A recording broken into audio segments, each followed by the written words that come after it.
kita kepada Allah di pagi hari yang cerah ini. Allah kumpulkan kita di tempat yang mulia ini, di masjid ini, untuk sama-sama kita bahas tentang sesuatu yang sangat penting dalam kehidupan kita. Kita akan bahas tentang energi kehidupan, the power of life. Apa sih sebenarnya yang membuat orang tuh hidupnya selalu semangat, apapun kondisinya? Bisa jadi lagi masalah kehidupannya, tetapi dia tetap semangat menjalani kehidupan ini. Ya, Bapak Ibu sekalian, kenapa tema ini kami angkat? Karena dalam realitanya banyak orang yang sebenarnya hidupnya itu impian orang lain, tetapi tidak semangat. Atau sebaliknya, ya, dia lemas dalam kehidupannya. Kenapa? Karena merasa orang paling sial sedunia, padahal nggak ada yang lain. Jadi apa sih kolerasinya? Kenapa kita mengangkat ini? Kan kajiannya tentang Al-Quran. Oh, bahas-bahasnya the power of life gitu. Ini bahasa apa nih, Bu? Ya, kenapa kita bahas tentang energi kehidupan? Karena inilah yang kita butuhkan untuk kita bertahan, menyelesaikan tugas dari Allah, menjalani hidup ini sampai aja kita sampai. Banyak orang ya hidup tetapi mati jiwa, nggak semangat, bete terus, marah-marah mulu. Istrinya salah dikit dimarahin, suaminya salah dikit aja dimarahin. Jadi hidupnya istrinya dari satu kemarahan ke kemarahan lainnya, dari satu kekecewaan ke kekecewaan lain. Ini kasihan orang seperti ini. Dia akhirnya tidak bisa mensyukuri nikmat Allah yang luar biasa yang didambakan sama saudara-saudaranya yang sekarang lagi di kuburan, yang sudah berada di kuburan. Apapun yang didambakan sama saudara-saudara kita, yang mereka sekarang lagi di kuburan, mereka itu sekarang lagi nangis-nangis berdoa minta sama Allah. Apa doanya? Robbirji'un, ya Allah, tolong saya dihidupkan lagi. Mau ngapain dia minta hidup? La'ali al-soleh bimata, agar aku bisa melakukan amal soleh yang waktu hidup dulu males, bete aja bawaannya, marah terus, kecewa terus, merasa nggak berharga. Akhirnya nggak dapat ngapain hidupnya, hanya ngabisin waktu aja. Nggak ada hal produktif yang bermanfaat dalam akhirat yang dilakukan. Hanya menggerutu ya terhadap kekecewaannya. Dan ini bahaya. Padahal ya apapun kondisi kita hari ini selama masih hidup, itu harapan saudara-saudara kita yang ada di kuburan. Tetapi karena kita nggak bersyukur itu, nggak mensyukuri nikmat Allah, nikmat hidup itu, akhirnya kita bawaannya apa? Kecewanya, lemes, hidup merasa hampa gitu. Ya mudah-mudahan yang hadir hari ini nggak merasakan itu gitu. Ya, kita cek nih, ada yang masih suka mudi, pagi baik, senyumnya sumringah, siangan dikit marah-marah gitu. Ya, atau pusing terus bawaannya, ya mikirin kelakuan istri, mikirin kelakuan suami, mikirin kelakuan anak gitu, sehingga akhirnya nggak ngapain, bengong aja, atau habis hidupnya hanya untuk apa, bacain postingan orang. Ya, akhirnya jadi kesel. Ya, Desember kan banyak yang posting jalan-jalan. Ini kapan suami ngajak jalan-jalan gitu. Mikir itu, akhirnya sedih. Ya, sedih gara-gara apa? Nggak bisa seperti yang lain. Akhirnya merasa nggak berharga. Ini banyakan di ibu-ibu ini. Ibu-ibu yang takdir Allah bisa sekolah S1 sarjana, takdir Allah ternyata ya nggak boleh kerja sama suaminya. Hanya boleh ngurusin suami sama ngurusin anak. Terus merasa begini ngomongnya, saya di sekolah orang tua saya S1, sekarang cuma jadi ibu rumah tangga. Paham gak Bu kalimatnya Bu? Merasa jadi ibu rumah tangga itu gak keren ya. Akhirnya dia ngeliat tetangganya tiap hari dandan berangkat kerja seolah-olah keren gitu. Jadi ibu-ibu yang jadi ibu rumah tangga pengen seperti ibu-ibu karir lainnya gitu kan, bisa tampil keren, berkarir. Sementara mereka yang sedang berkarir nih, ibu-ibu, para ibu yang sedang berkarir, ketika dia harus rapat pusing, coba saya nggak kerja, coba saya di rumah, bisa ngurus anak, bisa ngurus suami, bisa nemenin anak saya belajar, bisa ngantar anak sekolah. Ini kenapa? Satu sisi ada yang pengen seperti si A, sementara si A pengen seperti B. Ini kenapa? Karena kita kehilangan makna dari kehidupan kita. Kita confuse nilai. Ya, kita kebingungan. Nah, hari ini insya Allah kita akan bahas bagaimana kita bisa semangat menjalani hidup ini sebagaimana orang-orang, ya, para nabi, para salafus soleh yang Allah jadikan contoh. Ya, ya. Jadi kan fenomena umat sekarang ini, apalagi di Indonesia ya, mayoritas Muslim, tetapi jumlah yang mayoritas ini tidak memberikan efek yang signifikan bagi keberkahan, kemajuan negeri kita. Ini berbanding terbalik dengan yang Allah ceritakan dalam Al-Quran, yang Allah jadikan contoh, ya, role model buat kita untuk kita tiru. Bagaimana mereka bersikap dalam menjalani kehidupannya. Di Quran kita tahu ada kisah Nabi Nuh. Nabi ini itu dapat tugas dari Allah lama banget. Dakwanya 1000 tahun dikurang 50. Tetapi takdir Allah pengikutnya dikit. Tapi Nabi Nuh tetap semangat. Bahkan Allah puji semangatnya sehingga dia masuk dalam 5 nabi yang kata para ulama, nabi-nabi yang ulul azmi, penghulunya yang punya komitmen, azam yang tinggi gitu. Masya Allah gitu. Terus ada Nabi Ibrahim, lama nggak punya anak. Sekali punya anak sama Allah, anaknya dan istrinya suruh taruh, dia tinggal di Palestina, suruh taruh di mana Bu? Pak, suruh taruh di Mekah. Padahal baru punya anak. Yang usia 80 tahun lebih baru punya anak. Ini kan jelas ujian berat buat kita gitu. Bertahun-tahun tunggu pengen punya anak, sekali punya anak suruh dijauhkan dari dirinya. Ini kalau enggak karena keimanan, enggak mungkin Nabi Ibrahim mau melakukan itu gitu. Begitu juga ujian bagi Bunda Hajar, istri Nabi Ibrahim. Ya, baru melahirkan, punya anak bayi, ditinggal di negeri, di tempat yang tandus. Nah, Allah menceritakan kisah ini, ada ibrah yang ingin kita ambil gitu. Dan Allah ingin kita bersikap seperti mereka ketika sedang mengalami ujian. Tetapi dalam prakteknya kita tahu kisah Nabi Ibrahim, kita tahu kisah Nabi Nuh, ya, kita tahu kisah Nabi Ayub, kita tahu kisah Maryam, seorang ustazah tapi diujinya hamil di luar nikah. Bayangin kalau ibu-ibu diuji seperti itu. Bayangin Pak kalau bapak diuji seperti Nabi Zakaria, punya anaknya lama, sekali punya anak, anaknya dewasa, dipenggal lehernya. Dan Nabi Zakaria matinya digergaji. Itu kan kayaknya kalau menurut kita nggak keren gitu. Tetapi Allah ceritakan kepada kita dan mereka menjadi ahlu surga semua. Mereka sekarang sedang di taman-taman surga, menikmati kerja kerasnya selama hidup gitu. Nah, materi hari ini kita akan belajar bagaimana kita bisa terus semangat sebagaimana tokoh-tokoh yang Allah ceritakan dalam Al-Quran. Apapun capaian dunianya, apapun kondisinya gitu. Bisa dipahami ya Bapak Ibu sekalian ya? Ya, jadi arah pembicaraan kita mau kemana bisa dipahami ya, agar Bapak Ibu tetap semangat. Bapak Ibu bisa bedain orang yang semangat sama orang yang nggak semangat. Kalau orang semangat itu duduknya tegak atau nyender, ya. Terus senyum apa cembetut? Kalau ngomong ngegas, ketus apa ramah? Nah, kita evaluasi diri kita gitu. Terus kalau dimintain tolong sama suami, semangat apa tarsok gitu. Atau sebaliknya bapak-bapak, ya, diminta nemenin istri, ya, bawaannya ogah aja gitu. Terus diajak ngaji berat kayaknya gitu. Ya, sibuk ya dengan urusan dunianya gitu.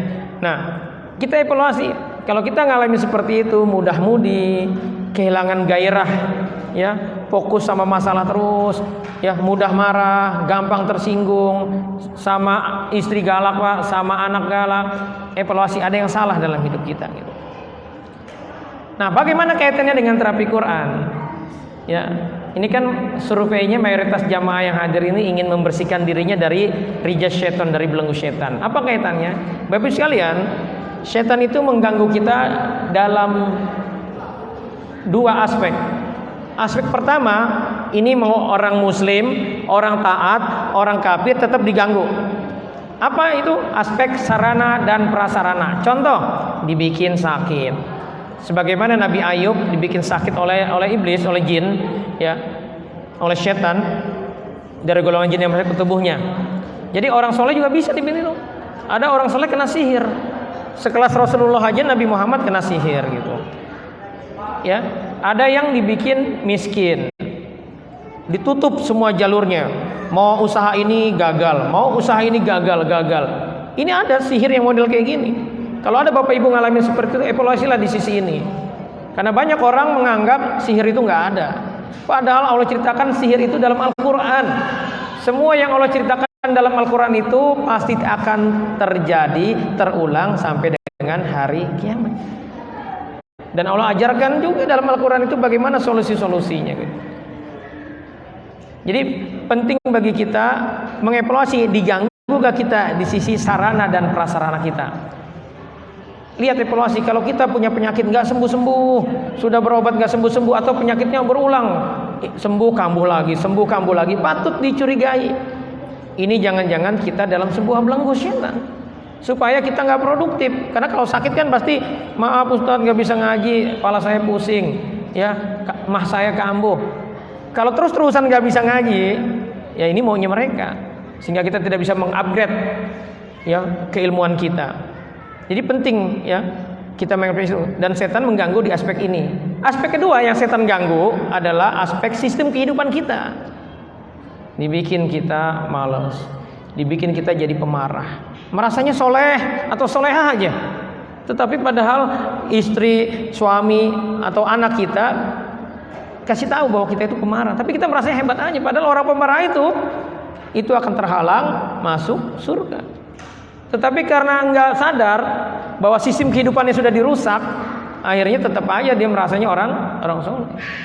Padahal kalau ngomong dikenal di lingkungannya kasar, nyakitin, keras, ketus, egonya gede, ya. Tetapi nggak sadar, terus dibikin kita males. Ya, setiap ada peluang-peluang kebaikan bawaannya ogah, bawaannya berat aja untuk melakukan. Nah ini lebih berbahaya sistem kehidupan ini. Atau dibikin nggak yakin dengan Islam, padahal orang Islam. Gitu. Nah kalau sudah sampai level ini, inilah yang berbahaya. Ya, jadi korelasinya materi ini, ya nanti dengan terapi Quran, bagaimana kita menghilangkan subat-subat pemikiran kita, kesalahan berpikir kita yang menyebabkan selama ini kita nggak semangat menjalani hidup, yang menyebabkan hidup kita selama ini masalah terus seperti lingkaran setan. Dan juga bagaimana kita menghilangkan ya belenggu-belenggu mereka, belenggu-belenggu setan, wabil khusus yang dari golongan jin yang selama ini membersamai kita dan itu merongrong produktivitas kehidupan kita. Ya, bisa dipahami Bapak Ibu ya arah pembicaraan kita, ya. Oke, kita lihat nih bagaimana, kenapa sih para salafus soleh, para nabi, para sahabat, ya itu semangat dalam hidupnya. Kisah-kisah yang luar biasa, nanti kita akan belajar dari dua tokoh besar, ya. Nih, secara umum dulu saya sampaikan kenapa mereka itu para nabi, para salafus soleh itu semangat menjalani hidupnya. Pertama, ya karena mereka punya visi dan tujuan hidup yang jelas. Visi itu artinya tujuan. Jadi kenapa kita hidup ini harus paham. Saya melihat kesalahannya di negeri kita ini, ya itu tidak ada materi-materi penguatan ya. Walaupun tidak semuanya, tetapi mayoritas kita tidak dididik dari kecil itu tentang tujuan hidup kita. Kenapa kita hidup? Yang ada doktrin-doktrin dari orang tua kita bahwa hidup itu harus sekolah yang benar, belajar yang benar, biar apa? Biar kerjanya enak. Sebatas itu, biar jadi bos, biar jadi jenderal, jadi direktur, ya. Terus kita merasa sebagai orang tua nanti bisa numpang hidup sama anak kita. Itu yang ditanamin, padahal nggak gitu. Kita lihat ini, sebenarnya untuk apa sih kita hidup? Ini materi dasar sebenarnya, tetapi penting saya ulang karena banyak orang kehilangan, ya makna kehidupannya, kehilangan substansi dari kehidupannya gara-gara nggak paham dengan baik ini. Allah itu nyiptain kita bukan untuk jadi kaya, bukan untuk jadi jenderal, bukan untuk jadi direktur, tetapi Allah ciptakan kita apa? Wa ma khalaqtul jinna wal insa illa liya'budun. Untuk kita apa? Ibadah, ngabdi sama Allah. Maksudnya apa ini? Bahwa seluruh aktivitas kita dari bangun tidur sampai mau tidur lagi itu semua harus ikut aturan Allah, harus karena Allah. Kesalahan kita, ya, kenapa kita sering mudi? Kita melakukan apapun, ingin berkarir, ya, ingin apapun, ingin bisnis, itu memenuhi nafsu kita. Supaya jadi orang paling kaya di kompleknya, di kampungnya, supaya terkenal. Semuanya dunia semua. Ini di awal-awal memang sama antara orang karena Allah dengan orang enggak karena Allah, itu sama dengan dunia. Kita pernah dengarkan para motor, ayo tulis impiannya, punya mobil mewah, punya rumah mewah segala macam. Di awal-awal semangatnya sama, tetapi nanti yang bedanya nih, ya, setelah setahun atau setelah tujuannya tercapai, orang-orang yang hanya sebatas dunia itu akan kehilangan makna. Nggak bahagia dia dengan yang dulu dia menggebu-gebu ingin mencapainya, setelah tercapai nggak bahagia. Kenapa? Karena dunia itu, apapun itu akan semu. Nah, yang Allah mau adalah kita semuanya karena Allah, ngabdi pada Allah. Ya, kita balik lagi. Jadi para sahabat, para nabi itu, ya, tokoh-tokoh yang Allah tulis dalam Al-Quran itu, kenapa mereka semangat menjalani kehidupannya? Karena mereka punya visi dan tujuan hidup yang jelas. Tujuan hidup itu penting. Bapak Ibu, kalau diumumkan kita jalan-jalan ya minggu depan ke Bali gratis, nanti kita akan ke mana? Ke pantai, ya, pokoknya ke tempat-tempat rekreasi yang indah-indah. Itu semangat nggak kira-kira Bapak Ibu? Semangat. Kenapa? Karena dalam persepsi kita itu enak, itu apa? Menyenangkan, ya. Kita butuh liburan. Nah, ketika tujuannya jelas, ada semangat gak di diri kita? Ada semangat, ya. Dalam menjalani juga kita akan semangat itu. Jadi tujuan itu akan, ya, sangat penting sekali. Nah, tujuan itu yang Allah mau jangan berbatas dunia. Karena itu Allah jelaskan nih terkait visi atau tujuan kehidupan kita. Ini Bapak Ibu tidak memahami ini dan tidak dipahamkan kepada anak-anaknya, siap-siap aja kita akan mudah kecewa dengan takdir kehidupan kita. Para nabi, para sahabat salafus saleh itu tetap tenang, bisa bersabar menjalani kehidupannya hingga akhir ajalnya, akhir hayat kehidupannya, karena mereka tujuan kehidupannya adalah ini. Allah tulis ya dalam surat Ali Imran 185. Ini benar-benar dipahami. Kata Allah, a'udzubillahi minasyaitonirrajim, bismillahirrahmanirrahim, kullu nafsin dha'iqatul maut. Bahwa setiap jiwa akan merasakan mati. Kita hidup berbatas. Nih saya lihat kan yang hadir senior-senior nih. Ya, maksudnya senior itu di atas 40 tahun. Ya, ada yang yakin bisa hidup 40 tahun lagi? Ya. Kan belum tentu. Belum tentu kita bisa 40 tahun lagi hidup. Bisa jadi hanya dengan 20 lagi. Bahkan nih saya lihat ibu-ibunya ya banyak yang senior banget. Ya, artinya kalau sudah di atasnya 50 tahun, ya kata Rasulullah kan umatku itu 60-70. Kalau udah 50 tinggal 10 tahun lagi. Kalau 70 tinggal 20 tahun lagi. 20 tahun lagi itu lama apa enggak, Pak? Ya, sebentar. Dan sisa hidup itu harus maksimal diisinya. Nah, ketika kita tidak sadar itu, ya, tidak sadar itu, jangan sampai nanti saat di kuburan kita doa lagi, ya Allah hidupkan saya gitu. Ya, telat. Gitu. Jadi Allah mengingatkan kita bahwa kita itu hidup berbatas waktu. Berbatas waktu. Ini yang harus disadari. Enggak lama lagi. Artinya di sisa waktu kita perbaiki semuanya. Pastikan kita pulang ke kampung halaman asli kita di akhirat itu dengan bawa bekal yang maksimal gitu. Lalu ayat ini lanjutkan, wa innama tuwaffawna ujurakum yaumal qiyamah. Dan sesungguhnya pada hari kiamatlah disempurnakan pahalamu. Balasan-balasan dari amal kita itu nanti disempurnakan di hari kiamat. Jadi jangan berpikir begini, saya udah rajin sholat, kok hidup saya gini-gini aja gitu. Nah itu namanya belum paham. Ibadah itu bukan untuk kaya, ibadah itu untuk ngabdi kepada Allah, supaya saat pulang kita ditempatkan di tempat yang layak. Di mana? Di surga. Nah, lalu Allah lanjutkan, ini visi hidup kita. Ini yang sesungguhnya seharusnya ya kita orientasi hidup kita ini, tujuan kita untuk ini. Kata Allah, "Faman zuhziha 'anil nar." Barang siapa nanti saat matinya dijauhkan dari api neraka, wa udkhilal jannah, dan dimasukkan ke dalam surga, faqad faz, dialah orang yang sukses, orang yang beruntung, orang yang keren. Jadi para nabi, para rasul, para sahabat, salafus saleh itu tujuan hidupnya adalah bagaimana dia jangan sampai matinya kena siksa kubur, kena api neraka. Maka semua hal yang menyebabkan dia terhalang masuk surga, menyebabkan dia masuk neraka, dia hindari. Tetapi kalau kita nggak paham ini, kita pasti hobi melakukan hal-hal yang bikin kita masuk neraka. Contoh, kezoliman, padahal ini kezoliman, tetapi hobi dilakukan, khususnya mohon maaf ibu-ibu. Apa bu kezoliman? Kita jolimin orang, tapi kita hobi melakukan apa? Padahal baru pulang ngaji. Apa bu? Gosip. Gosip, bahasa lainnya apa? Gibah. Itu kan kezoliman. Karena kita nggak paham tujuan kita kehilangan ini, ya, kehilangan visi besar kehidupan kita. Akhirnya kita seenak-enaknya aja hidup, nggak menyadari padahal ini kesempatan beramal. Tetapi yang kita lakukan adalah kezaliman terus. Nggak takut kita sama api neraka. Kenapa? Yang pertama, karena belum memahami visi atau tujuan kehidupan kita. Lalu ayat ini dilanjutkan, wa mal hayatud dunya illa mata'ul ghurur. Dan kehidupan dunia itu tidak lain hanyalah kesenangan yang memperdaya, yang menipu. Jadi kalau kita hari ini masih berbangga-bangga dengan capaian dunia kita, ya, orang-orang yang berbangga dengan capaian dunianya biasanya apa? Sombong. Ya. Ujub dia.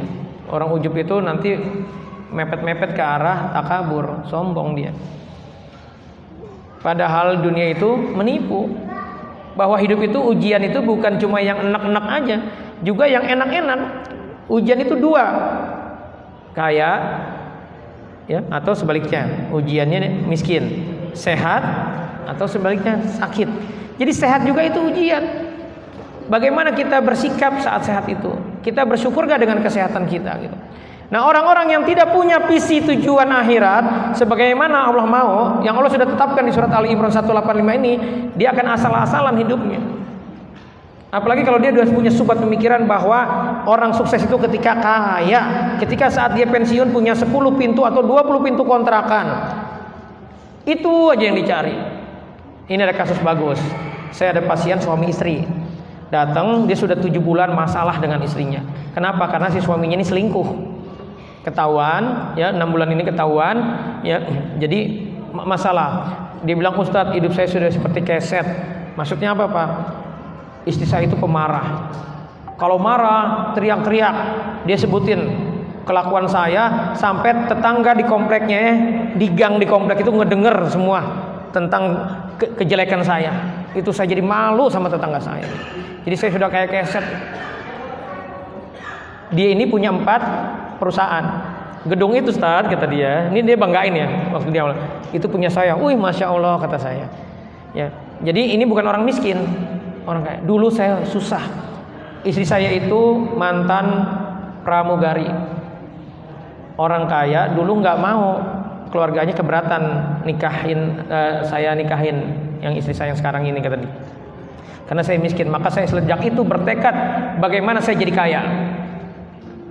Tapi saya banyak melakukan kesalahan, kata dia. Saya seringkali meninggalkan kewajiban saya dari Allah. Jadi meninggalkan sholat dia. Nah, ketika tujuan dia tercapai, karena dia tidak melakukan sesuai yang Allah mau, bahagia dia? Enggak. Jadi hartanya yang banyak tidak membuat hidupnya bahagia. Bahkan dia merasa seperti apa? Seperti keset. Mendingan Bapak Ibu nggak merasa seperti keset kan? Ada yang di sini merasa seperti keset, hidupnya nggak ada kan? Padahal bisa jadi pusing kita tiap bulan gitu kan? dengan finansial kita gitu. Tetapi ada yang merasa jadi keset kan nggak ada gitu. Artinya Bapak Ibu lebih baik ya ketimbang ujiannya dia gitu. Nah, ini salah satu bentuk ketika orang tidak paham terhadap tujuan hidupnya. Bapak Ibu bisa pahami ini ya arah pembicaraannya. Ini saya akan selalu tanya karena yang di tubuh Bapak Ibu tuh yang selama ini numpang hidup itu akan mendrop ya logika Bapak Ibu. Sehingga pulang dari sini ketika ditanya tadi materinya apa? Nggak tahu. Ya, jadi hati-hati nih. Maka salah satu teknis belajar supaya ilmu itu bisa diikat adalah dengan apa? Dicatat. Itu yang pertama. Ya, bahwa kenapa para nabi, para rasul itu semangat hidupnya karena punya visi tujuan hidup yang jelas. Dan tujuan hidupnya bukan dunia, tetapi apa? Akhirat. Di surat apa tadi? Surat Ali Imran ayat 185. Ini kalau bisa dihafalin. Kalau lagi sedih dibaca ayat ini. Ya, saat tahajud dibaca ayat ini, diulang-ulang terus supaya meresap di hati kita. Berharap bisa bertemu dengan Allah, bertemu dengan Rasulullah di Telaga Kausar nanti. Itu yang pertama. Yang kedua, kenapa para nabi, para salafus itu semangat hidupnya? Never give up, pantang menyerah, bodoh amat ya, mau dicela, mau dihina, tetap semangat, enggak marah, enggak kecewa. Kenapa? Karena mereka orientasinya akhirat. Penting bagi Bapak Ibu evaluasi. Setiap kita beraktivitas, misalkan lagi kongko, lagi ngumpul-ngumpul, langsung tanya begini, ini ada manfaatnya gak buat akhirat saya? Kira-kira Bapak Ibu duduk di sini ada manfaatnya buat akhirat Bapak Ibu? Nah, orang yang paham tentang hakikat kehidupan ini, dia begitu. Para sahabat itu begitu, ada hubungannya nggak dengan akhirat? Kenapa Rasulullah bisa bersabar ketika dihina oleh pengemis yang buta, padahal Rasulullah Nabi, presiden, ya, manusia yang mulia, tetapi dihina sama pengemis yang buta, yang menurut kalau orang zaman sekarang nggak keren gitu. Terus teriak-teriak di pasar, tapi Rasulullah kok nggak marah, malah ngasih makan, ya, malah baik-baik sama dia. Kenapa? Karena nggak penting bagi Rasulullah yang ini. Dan Rasulullah harus menunjukkan akhlak bahwa penting itu adalah apa? Akhirat. Gitu. Nah, kita seringkali kan ngeladenin sesuatu hal yang nggak prinsip sebenarnya. Ada orang gosipin langsung kita marah. Pokoknya kalau belum kita omelin kayaknya nggak puas gitu hati gitu kan. Nah, padahal itu nggak penting. Padahal lupain aja, nggak apa-apa, nggak ada gitu. Tetapi jadi penting buat kita, kenapa? Karena kita orientasinya bukan akhirat, orientasinya ego kita gitu. Yang kedua itu. Yang ketiga sekarang, para sahabat, para nabi, para salafus hidupnya dalam sebuah misi yang benar. Nanti kita detilin tentang misi ini. Jadi hidup itu kalau mau tetap semangat, ya, misi itu adalah cara kita menjalani untuk mencapai visi kita, mencapai tujuan kita. Kita mau ke Bogor. Ini misinya gimana nih cara supaya sampai ke Bogor? Ya, mau bareng-bareng, ya, satu mobil beramai-ramai, atau mau pakai motor, atau mau pakai apa? Terus bagaimana kita nanti istirahatnya di mana? Itu misi. Ya. Nah, hidup itu harus on mission. Hidup itu harus dalam misi. Hadir ke sini aja harus ada misinya. Gitu. Jadi membawa misi supaya kita semangat. Itu yang ketiga. Yang keempat, kenapa mereka, para rasul, para nabi, para salafus itu semangat dalam menjalani kehidupannya? Karena mereka paham aturan kehidupan. Jadi teknisnya, apa yang akan terjadi, aturan-aturan mainnya paham dia. Sehingga ketika terdapat takdir yang gak sesuai, mereka tetap semangat karena paham. Nah, ini juga yang menyebabkan kita masalah. Saya akan bahas ini tentang aturan dan hakikat kehidupan. Jadi Bapak Ibu sekalian, hidup ini tuh sudah disetting sama Allah. Kita nggak paham ini, bawaannya kecewa terus, bawaannya marah, kesel. Akhirnya habis hidup kita hanya untuk meluapkan nafsu kita, meluapkan emosi kita. Karena itu penting paham aturan dan hakikat dan aturan kehidupan. Apa? Yang pertama, kita harus paham bahwa hakikat kehidupan kita itu hidup untuk ibadah kepada Allah, bukan untuk jadi terkenal, bukan untuk sekedar kita nurut sama bos, ya, bukan itu, ya. Walaupun memang nurut sama bos wajib ketika kita memang bekerja karena kita dibayar gitu, ya. Ada proporsionalitas di situ. Tetapi begini, hakikatnya kita harus paham bahwa hidup itu untuk ibadah. Kita bekerja itu niatnya dalam rangka mencari nafkah buat keluarga kita. Nah, memahami hidup itu ibadah apa maksudnya gimana? Pertama, harus yakin kepada Allah. Harus yakin janji Allah. Sehingga kita akhirnya mau ngabdi sama Allah dan harus fokus akhirat. Terus hidup itu untuk ibadah, pastikan kita itu semua aktivitasnya harus diniatkan karena Allah. Jadi harus ikhlas. Energi terbesar dalam hidup ini yang membuat orang, para rasul, para nabi itu bertahan karena mereka ikhlas beramal karena Allah. Ya, nanti kita detailkan. Terus hidup itu untuk ibadah kepada Allah, artinya dia harus ikut aturan Allah, melaksanakan perintah Allah dan menjauhi semua larangannya. Itu yang pertama yang harus dipahami. Ini pastikan benar-benar dipahami. Anak-anak sekarang, anak muda sekarang kenapa malas ibadahnya, Pak? Bapak pasti kan seringnya setengah mati gitu kan, bangunin anak supaya bisa sholat subuh, ya supaya mau sholat. Kenapa itu terjadi? Mereka tidak semangat karena mereka belum yakin kepada Allah. Yang kedua, mereka menganggap akhirat itu nggak ada. Jadi nggak fokus akhirat. Jadi mereka sholat kalau disuruh aja sama kita. Kalau enggak ya udah. Karena apa manfaatnya buat saya? Gitu. Kenapa? Karena belum paham. Bapak Ibu berat ya untuk bersabar. Ya sudah dijolimi suruh bersabar, suruh maafin. Ya terus untuk terus semangat beribadah kepada Allah harus tetap senyum. Itu berat kalau kita nggak yakin kepada Allah, nggak yakin janji Allah. Ini poin yang pertama. Kedua adalah bahwa hidup itu adalah ujian. Kita berpikirnya saya ini orang hebat, dari kecil ranking terus, masa saya diuji gitu kan berpikirnya. Bapak Ibu, hidup itu pasti diuji. Apalagi kalau kita menyatakan dirinya beriman kepada Allah, udah pasti diuji. Hidup itu isinya dari satu ujian ke ujian lainnya. Jadi kalau mindset berpikir kita bahwa hidup itu pengennya sukses, ya muda poya-poya, tua kaya raya gitu. Terus nanti kalau pensiun pengennya tinggal di desa. Wah, begitu kan impian orang zaman sekarang. Ya, tinggal di desa punya villa mewah, hidupnya laya-laya gitu. Nah, ini udah salah. Hidup itu ujian. Bahkan kata Allah, laqad khalaqnal insana fi kabad di surat Al-Balad ayat 4. Bahwa kita itu diciptakan dalam kesusahan. Jadi akan terus dengan masalah. Jadi kalau kita berpikirnya bahwa hidup itu adalah happy-happy, ya orientasinya dunia ini akan banyak kecewanya karena dalam prakteknya nggak seperti itu. Ya. Dan ujian itu untuk menguji keimanan kita seberapa jauh kita yakin kepada Allah. Gitu. Dan ujian itu cara Allah juga menghapus dosa kita. Dan dalam ujian ini tidak ada yang kebetulan. Ini yang seringkali kita merasa kayaknya kita makhluk paling sial sedunia. Kok ujian saya seperti ini? Allah kisahkan kisah Maryam itu untuk jadi sebuah pembelajaran buat kita. Dia ustazah tetapi ujiannya bukan ditinggalin jamaah, bukan, tetapi ujiannya hamil di luar nikah. Ini kan kalau pakai logika, aduh kasihan banget gitu. Nggak punya orang tua, ya tinggal sendirian, aktif dalam dakwah, tetapi ujiannya hamil di luar nikah. Kita kalau jadi tetangganya bisa jadi juga nggak percaya. Artinya reputasi dia saat itu jatuh, benar-benar jatuh. Udah nggak mau lagi ngaji sama dia. Itu malah marah, pengennya apa? Merajam karena dianggapnya pembawa sial. Nah karena ketakutan Bunda Maryam akhirnya pergi ke hutan. Bayangin Bu, dalam keadaan hamil. Terus Bunda Maryam bunuh diri nggak?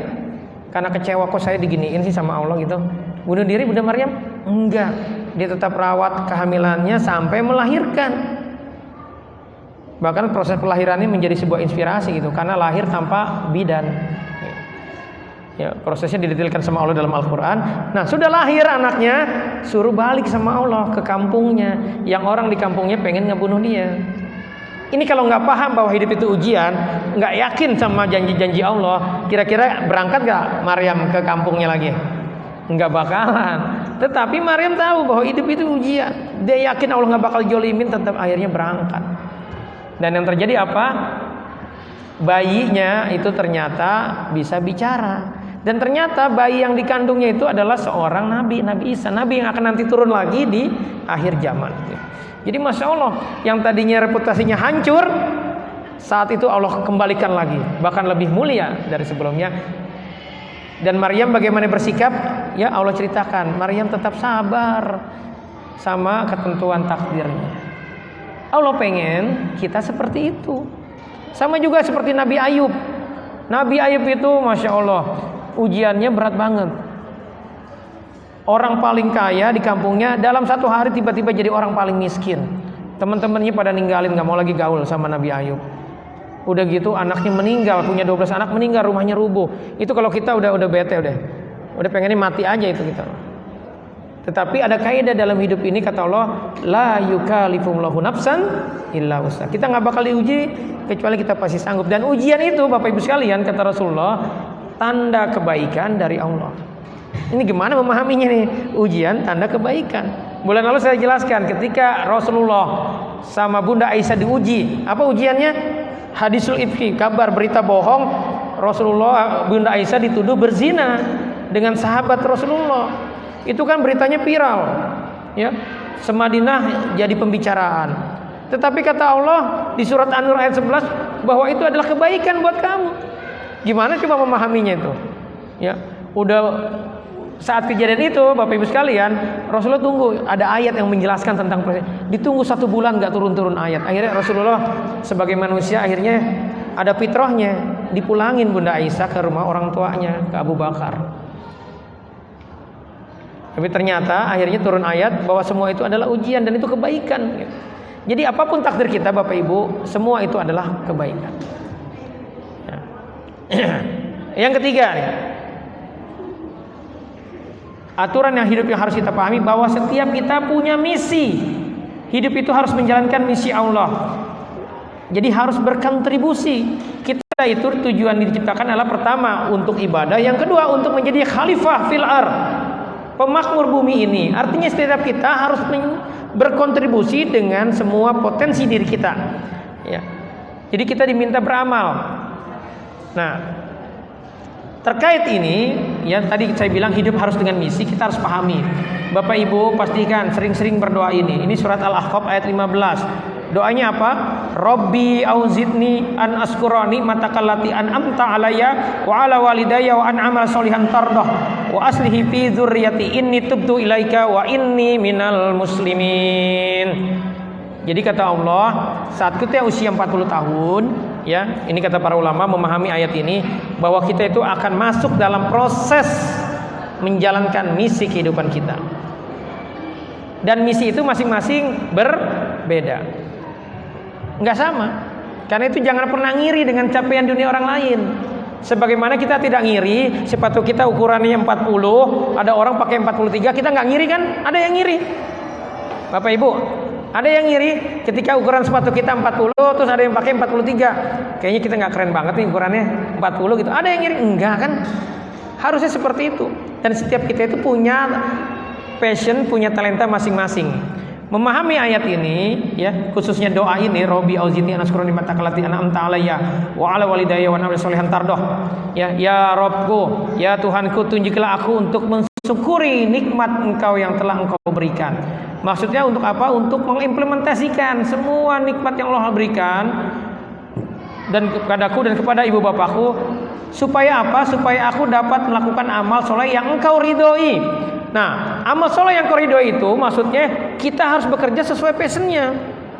Jangan kita takdirnya misalkan ya, kita hanya takdirnya adalah sebagai ibu rumah tangga, tetapi pengennya seperti orang lain.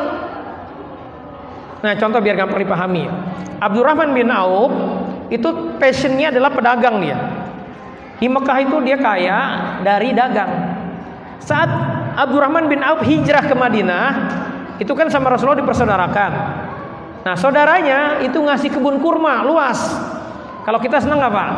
Nggak punya duit nih, nggak punya apa-apa, tiba-tiba dikasih kebun kurma. Ya, kalau kita senang banget gitu. Abdurrahman bin Auf nolak. Kenapa nolak? Ya, kenapa dia tolak? Karena itu bukan passion dia. Dia berpikir kalau saya terima pohon kurma, kebun kurma ini, saya harus belajar tentang kurma, bagaimana merawatnya, bagaimana supaya kurmanya itu tumbuhnya subur, supaya nggak mati. Itu bukan passion saya. Maka dia akhirnya memilih apa? Memilih cari pasar. Akhirnya bikin pasar baru, dan dalam sebentar aja Abdurrahman bin Auf langsung jadi orang kaya lagi. Bahkan bisa ngasih emas, ya, untuk melamar istrinya itu emas sebesar buah kurma. Kira-kira berapa gram tuh, Bu? Artinya mahal. Paham gak maksud saya ini ya? Jadi pastikan kita itu beramal, melakukan aktivitas sesuai passion kita, dan setiap kita punya punya ilham, punya insting, punya rasa, kayaknya saya bidangnya ini deh gitu. Nah, bagaimana menemukan misi kita itu, passion kita itu? Lihat, Bapak Ibu melakukan apa yang Bapak Ibu senang lakukan. Yang kalau melakukan itu, Bapak Ibu nggak capek, langsung semangat, nggak usah bikin perencanaan lagi aja, langsung jalanin bisa dengan semangat gitu. Ada orang passionnya masak, ada orang passionnya nulis, ada orang passionnya bicara, dan setiap kita beda-beda, nggak bisa disamain. Karena itu jangan pernah pengen seperti orang lain. Tetapi jadilah diri kita sendiri yang dengan itu kita berkontribusi, memberi kebermanfaatan buat orang lain. Bisa dipahami Bapak Ibu ya? Ya, maksud dari misi kehidupan ini ya. Ibu-ibu takdirnya adalah jadi ibu-ibu. Bapak-bapak takdirnya bapak-bapak nyari nafkah. Kita lihat pada dalam nyari nafkah. Kalau bapak merasa kayaknya berat ini kerja, capek saya lebih baik begini, seneng, udah doa aja istikharah, nanti Allah akan tunjukkan. Dan disitulah kita memberi kebermanfaatan buat orang lain. Buat orang lain itu buat istri kita, buat anak kita, buat tetangga, buat lingkungan masyarakat kita, dan buat negeri ini. Yang dengan itu kita akhirnya tercatat sebagai orang yang mau ya beramal, mau berdakwah, mau peduli dengan orang lain gitu. Karena keimanan kita diukur bukan banyaknya amal harian kita, Pak, amal yaumi kita, tetapi bagaimana kita bisa berkontribusi, memberi kebermanfaatan buat orang lain. Disitulah Allah akan lihat. Contoh, kalau kita di rumah menanam pohon mangga, udah bertahun-tahun nggak berbuah, Bapak masih yakin pengen pohon mangga itu ada, pasti akan disingkirkan, ditebang, diganti dengan pohon lain yang dia bermanfaat buat kita. Jadi memberi kebermanfaatan ini itu juga ya menjaga eksistensi kita. Karena kalau kita pengennya di kamar aja, di rumah aja, bodo amat lah sama orang lain, siap-siap aja akan sempit hidup kita.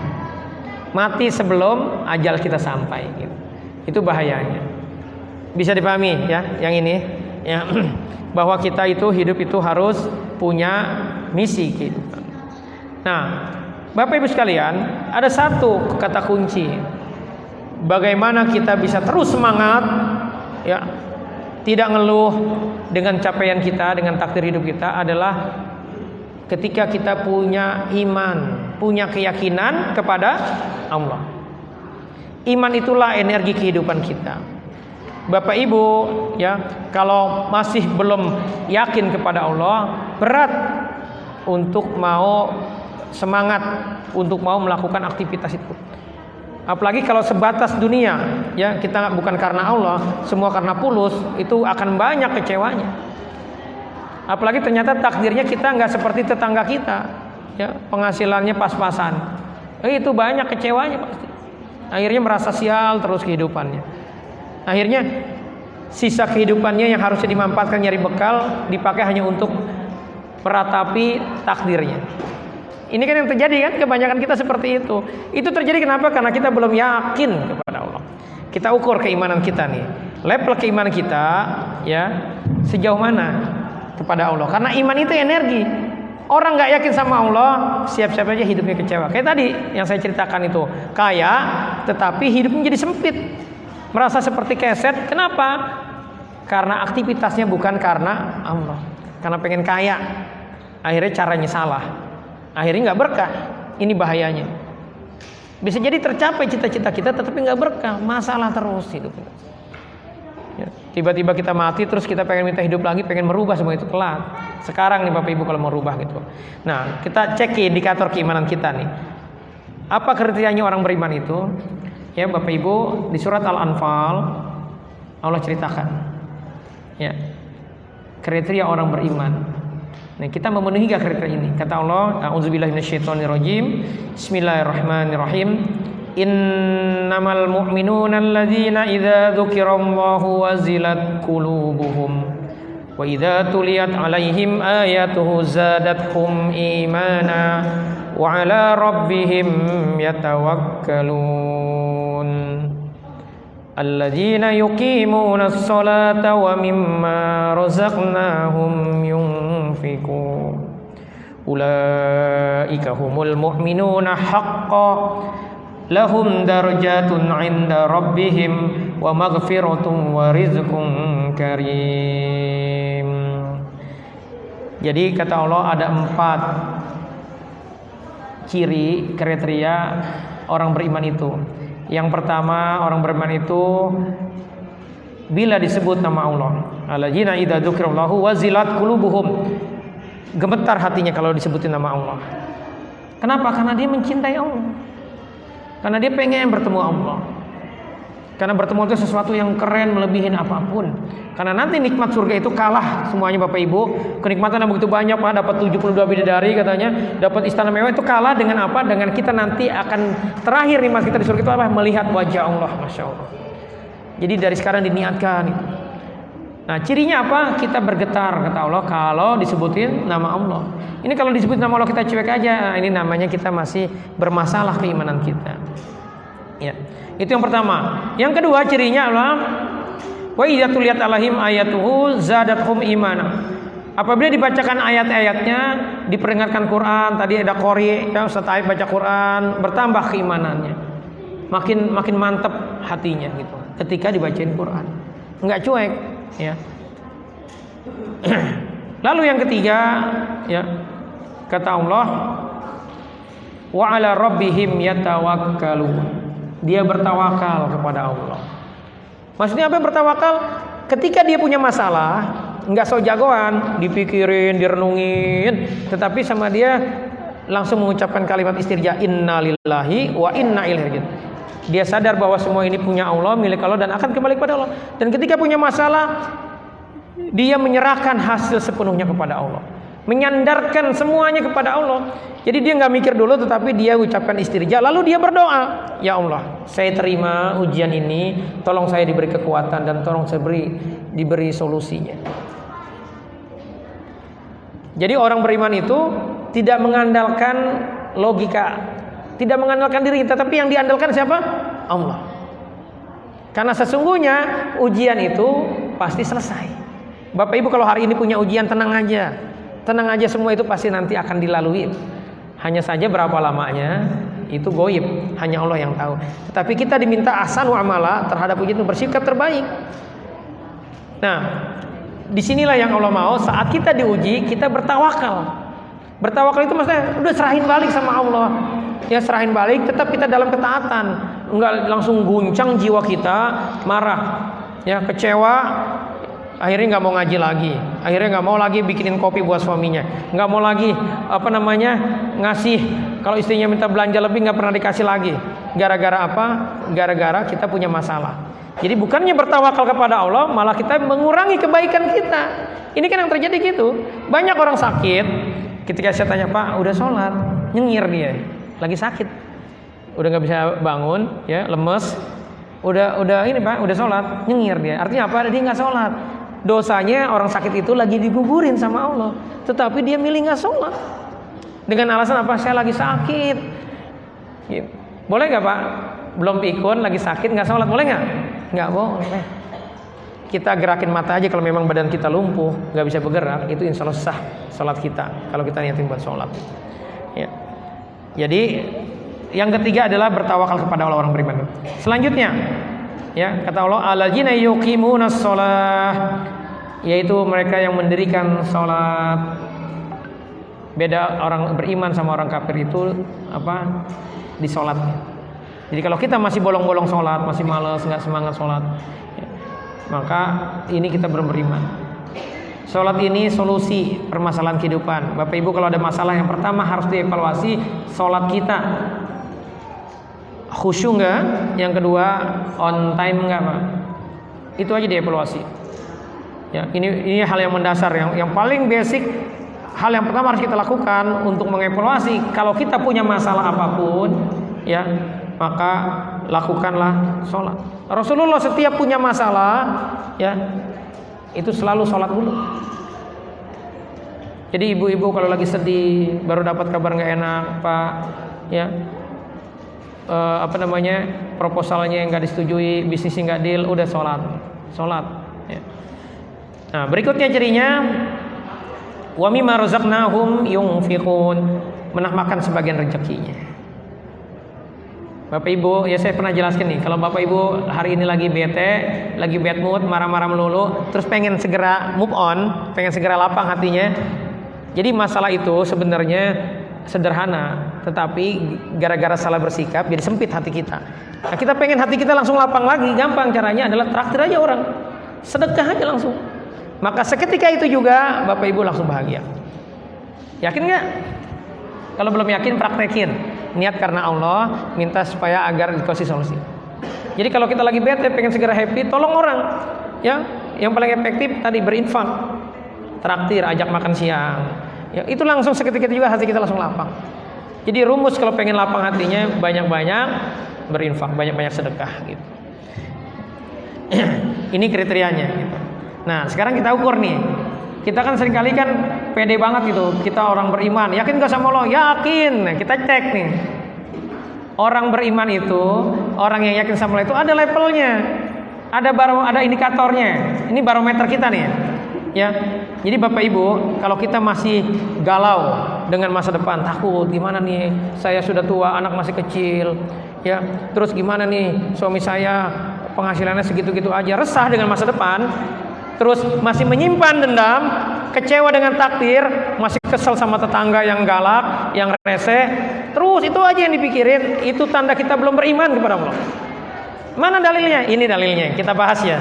Ini indikator iman. Kata Allah, a'udzubillahi minasyaitonirrajim. Bismillahirrahmanirrahim.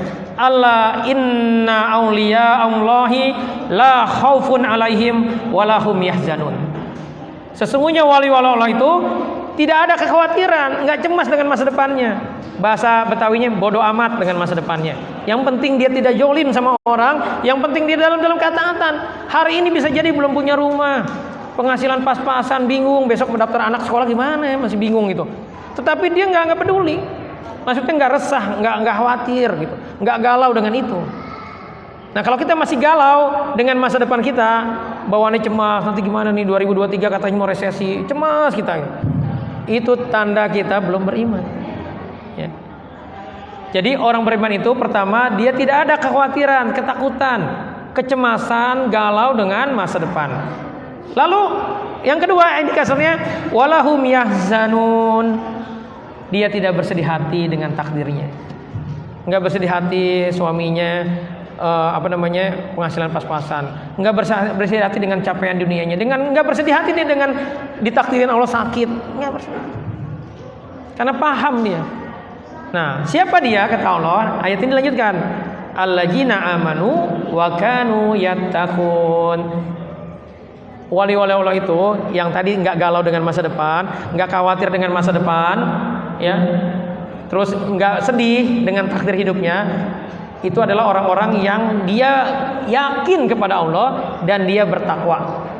Dua hal yang patut dipahami dari alat ini, yang alladzina amanu wa kanu yattaqun, bahwa orang beriman dengan orang bertakwa itu beda level.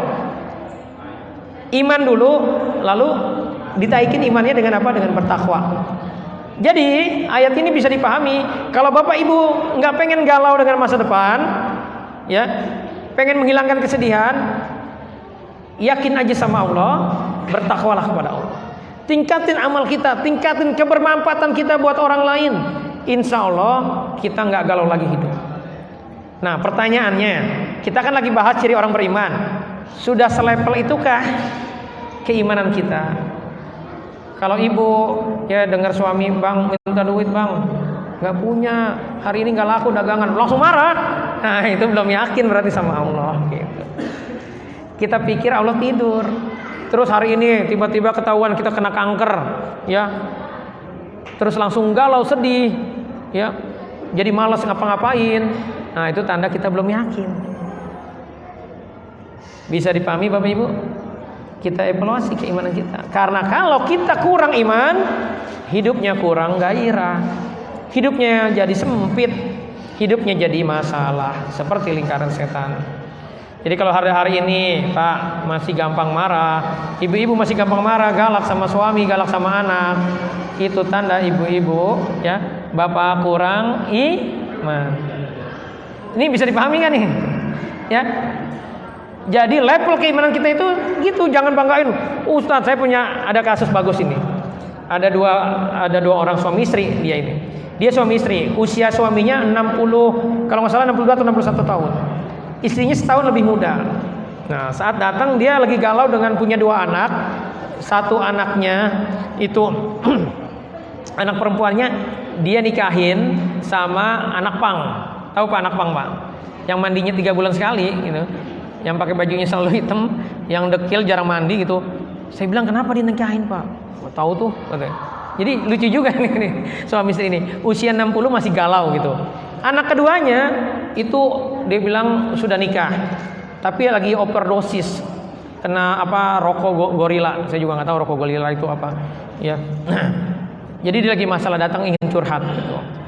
Nah saat curhat itu istrinya bilang begini, "Ustadz, alhamdulillah saya sekarang sudah ikut odot, one day one juz.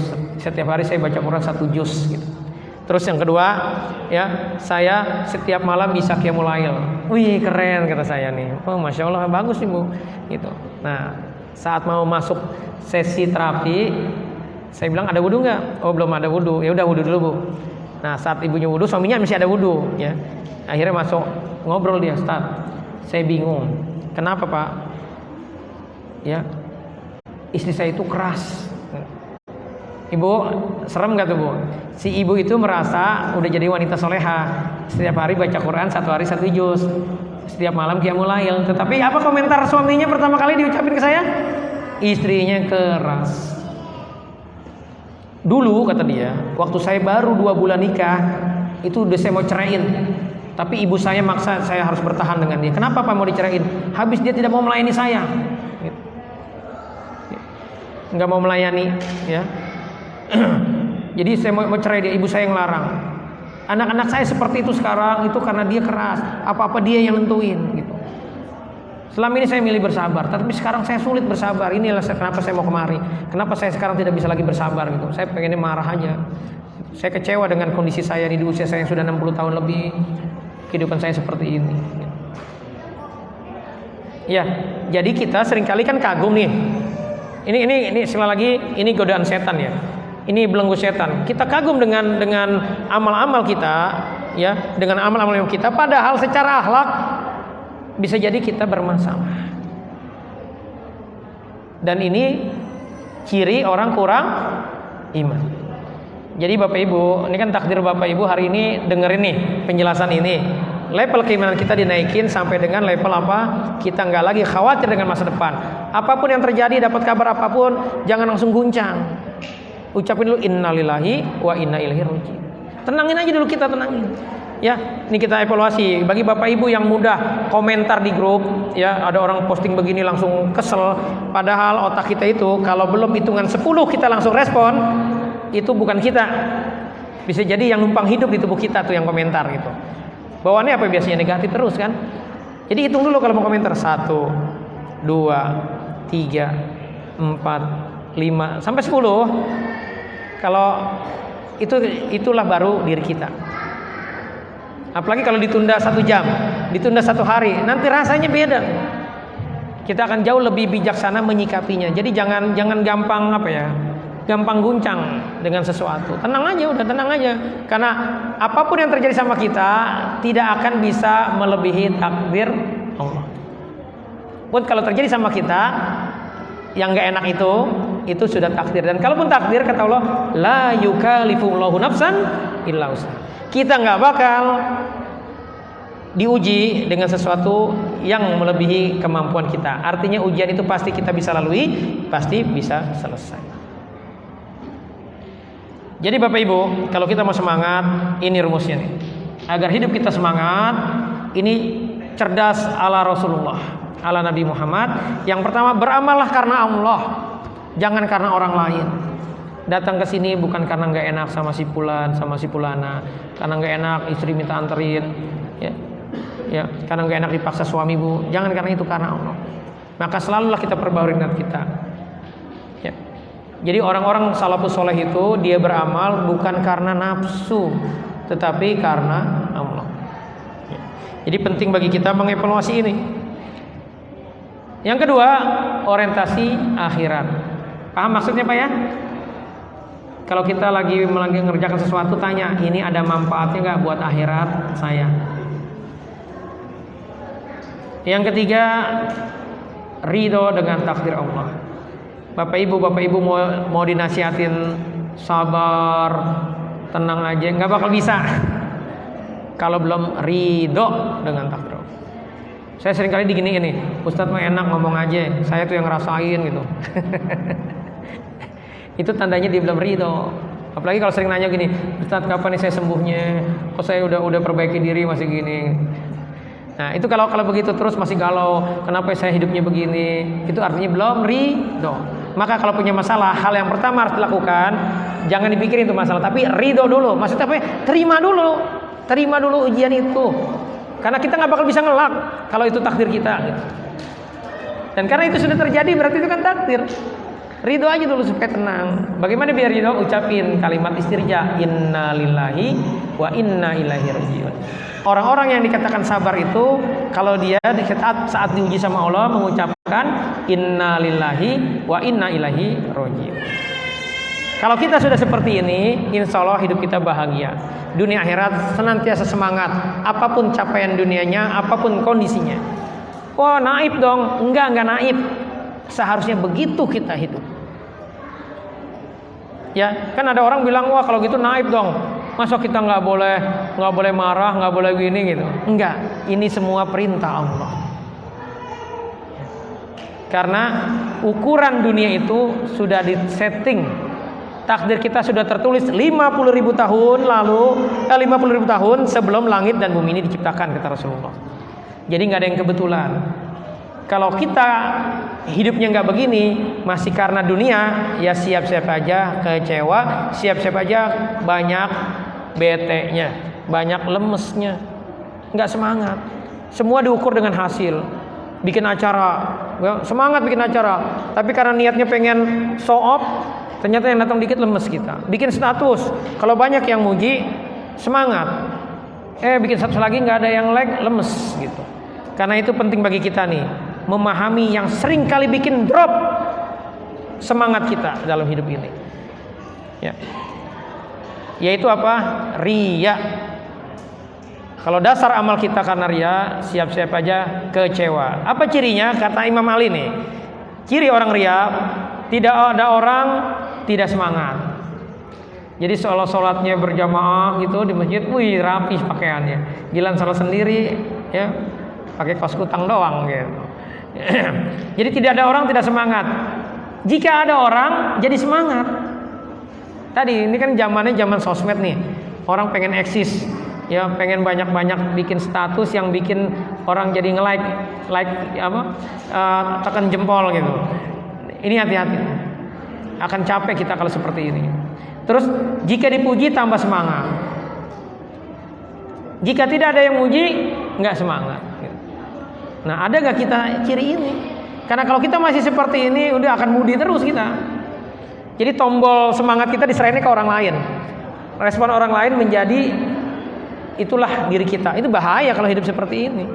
Harusnya nggak peduli. Yang penting kita jangan jolim orang lain, jangan maksiat kepada Allah, jangan bikin dosa sama Allah. Apapun yang kita lakukan, walaupun bisa jadi banyak yang nggak suka, padahal kita nggak merugikan dia. Kita ingin berkontribusi, ya pasti ada yang nggak suka, ya pasti ada yang hasati. Biarin aja, nggak penting buat kita. Yang penting kita jangan jolimin orang. Kita niatnya karena Allah, ya insya Allah. Karena itulah ujian para nabi. Nah, ini juga hati-hati. Kita punya mindset begini. Ini mindset subhat ya. Kita merasa kita itu udah soleh, udah solehah. Artinya nggak boleh ada lagi dong orang yang nggak suka sama kita. Kita pengen semua orang senang sama kita. Ya, Allah aja disubhatin. Allah dibilang punya anak. Bayangin loh, selevel Allah aja. Allah cerita dalam Al-Quran, orang-orang Yahudi itu, ya orang-orang Nasrani menganggap bahwa Allah itu bikin hoak kan, Allah punya anak. Rasulullah punya musuh semuanya. Kita pengennya hidup itu nggak ada musuh. Ini namanya jaka sembung naik ojek. Nggak nyambung gitu. Ya. Bisa dipahami ya? Nah, terus ada 3 ciri orang yang ikhlas. Ini menurut Imam Nawawi dalam kitabnya At-Tibyan fi Adabi Amalatil Quran. Kata beliau ada 3 ciri orang yang ikhlas. Yang pertama, sama aja ya, antara dipuji maupun nggak dipuji dia sama aja. Dicela mau nggak dicela dia sama aja. Tetap semangat. Yang kedua, melupakan amalan kebaikan yang diperbuatnya. Jadi udah berbuat udah aman, jangan diungkit-ungkit. Ini hati-hati ya. Kita seringkali sudah rapi amal itu tercatat, sama kita diacak-acak lagi.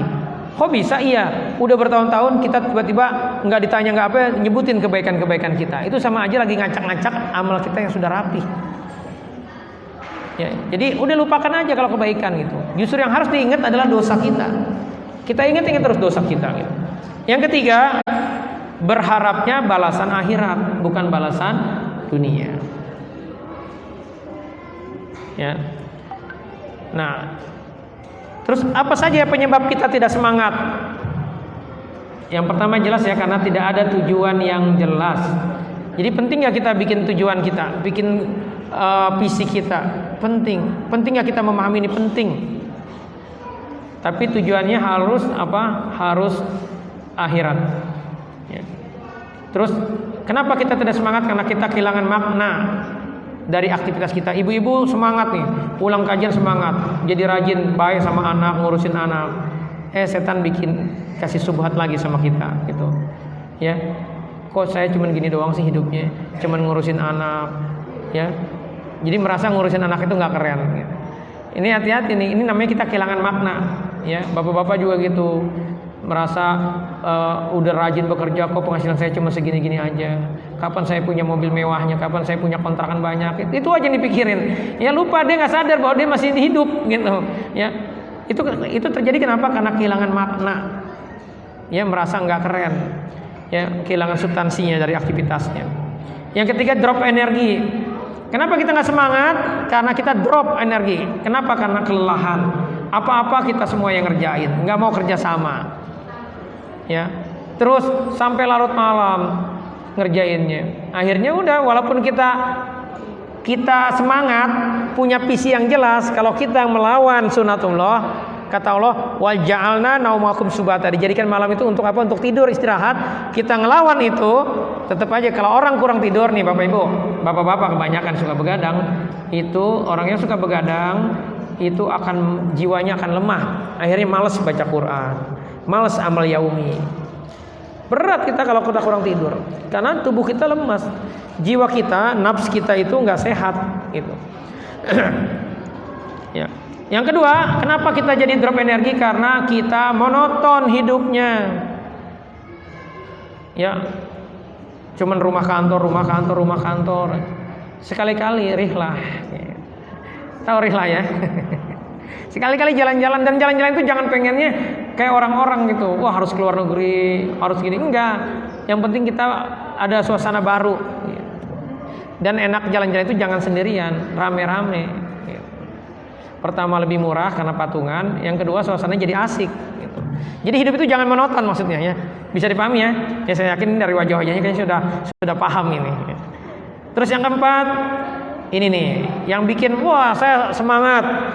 Udah pokoknya mulai hari ini saya mau rajin, nggak galau lagi. Nah, ini bagus, tetapi kita waspada. Karena apa? Karena ada was-was atau subhat yang setan selalu berikan. Apalagi kalau Bapak Ibu masih senang nonton infotainment, itu subhatnya banyak. Ya, kita lagi bahagia nonton sinetronnya kita sedih. Seorang istri ditipu suami. Akhirnya kita merasa suami kita kayak begitu kelakuannya. Akhirnya sedih lagi gitu. Nah, ini pentingnya nih. Ya, jadi bahaya subhat dan zaigun. Apalagi ini kita pahami ini nih. Ya. Jadi hidup itu akan terus kita diintai oleh setan. Mereka menyebar subhat, menyebar was-was. Sebagaimana was-wasnya terhadap yang diberikan iblis kepada Nabi Adam. Ya. Apa subhatnya? Autakuna malaka ini. Jadi iblis itu promo kepada Adam, ya kamu tuh makan buah itu supaya kamu bisa jadi malaikat. Atau autakuna minal kholidin, atau kamu nanti menjadi orang yang kekal hidupnya kalau makan buah itu. Makanya sama iblis buahnya dinamain buah khuldi, buah keabadian.